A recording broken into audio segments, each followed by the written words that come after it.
Hello everyone, welcome to my channel. Please subscribe and keep watching more details. The Curse of Oak Island recap. With the clock ticking, the team races to locate an original flood tunnel. This was yet another action-packed episode of The Curse of Oak Island. Dr. Spooner was back in the swamp, assessing the giant boulders unearthed by the paved area. His assessment: he couldn't find a natural reason for why the rocks were there, which means someone placed them there. Meanwhile, Laird Niven was at the home of Dan McGinnis. He thinks he's found a trapdoor, which could lead to a secret basement that could be hiding untold treasures. Also, we got the results back from the testing of last week's artifact. It appears to have originated from the Eastern Mediterranean, which caused Gary Drayton to become excited about Templar Knights again. The artifact was also found to contain mercury, which led the guys to once again theorize about Sir Francis Bacon's links to the island. It is known that Bacon experimented with mercury, and some experts believe he may have buried treasure there.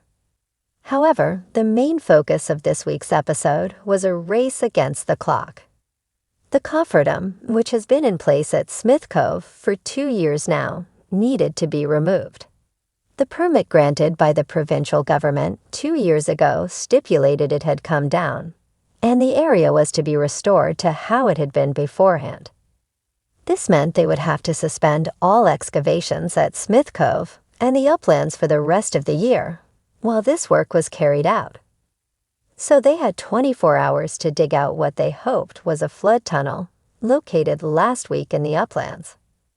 Billy Gerhardt pulled up a broad beam with the digger, which was assessed by Terry Matheson. He declared that the axe markings in the wood meant it was from about 1769. This meant its original work, put there by someone burying treasure. Then at approximately 60 feet down, the guys thought they might have found it. The hole they dug wasn't stable and could have collapsed at any moment. They sent a camera down on the digger's bucket. Looking at the footage, Rick and Marty Legina mused over whether it was a hole or a tunnel. After consulting with the guys, they declared it must be an original tunnel. The wood and soil patterns suggested it must be a tunnel, and an original one at that. Surely they will next have to get an expert in to look at the footage. Agonizingly, that was all our guys could do. The next day, Irving Equipment Lead rolled up on the island and began pulling up the cofferdom, bringing the 2-year operation at Smith's Cove and the uplands to an end. It brought a chance to reflect on the many items the team discovered there the past 2 years, from the slipway to the concrete wall to countless wooden structures, and of course, the box drain. Then there was the find that sparked the whole operation, to begin with. The 600-year-old lead cross that originated from the south of France, an area synonymous with the Knights Templar.